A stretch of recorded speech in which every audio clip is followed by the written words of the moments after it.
I took a night shift job watching security cameras. I was told to ignore one screen. I needed money badly. That's the only reason I accepted the job. The posting was simple. Night security monitor needed. No experience required.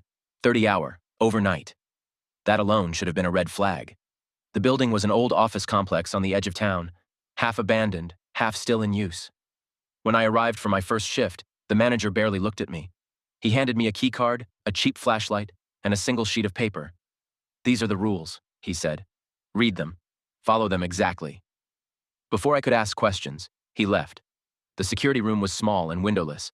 A desk, a chair, a wall of 16 camera screens showing different parts of the building. All except one. Camera number 13 was black. At the top of the paper, written in bold, were the words, "Night shift rules. Do not leave the security room between 1:11 a.m. and 3:33 a.m. If you hear footsteps in the hallway, do not open the door. If camera number 7 shows a person standing still for more than 2 minutes, look away until they move. Camera number 13 will remain black. Do not attempt to fix it. If camera number 13 turns on, close your eyes and count to 100. If you hear your name being whispered, do not respond. If someone knocks and claims to be security, it is not security." I laughed nervously. This had to be a prank. Some kind of test. The first few hours were boring. Just empty hallways, flickering lights, the hum of electricity. Around midnight, I started to relax. Then camera number 7 changed. It showed the east stairwell. A man stood in the middle of it, facing the wall. He didn't move. I checked the time. 1 minute passed. 2. My stomach tightened as I remembered rule number 3. I looked away. After a few seconds, I glanced back. The man was gone. At 1:10 a.m., the air in the room felt heavier. My ears popped like pressure changing.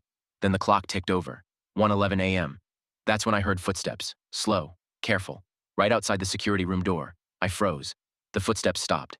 A shadow passed under the door. Then a knock. 3 soft taps. "Security," a voice said.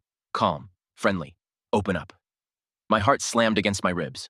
Rule number 7 screamed in my head. I stayed silent. The handle slowly turned. It didn't open. After what felt like hours, the footsteps walked away. I didn't breathe until 3:33 a.m. passed. That's when camera number 13 turned on. The black screen flickered, then showed a hallway I didn't recognize. The camera angle was wrong, too low, like it was placed near the floor. Something stood at the far end. Tall, thin, too thin. Its arms dragged along the floor as it began moving closer. Rule number 5. I closed my eyes. I counted. At 87, I heard whispering. My name, right next to my ear. I didn't respond. At 100, everything went silent. When I opened my eyes, camera number 13 was black again. The rest of the shift passed without incident. I didn't quit. That's the worst part.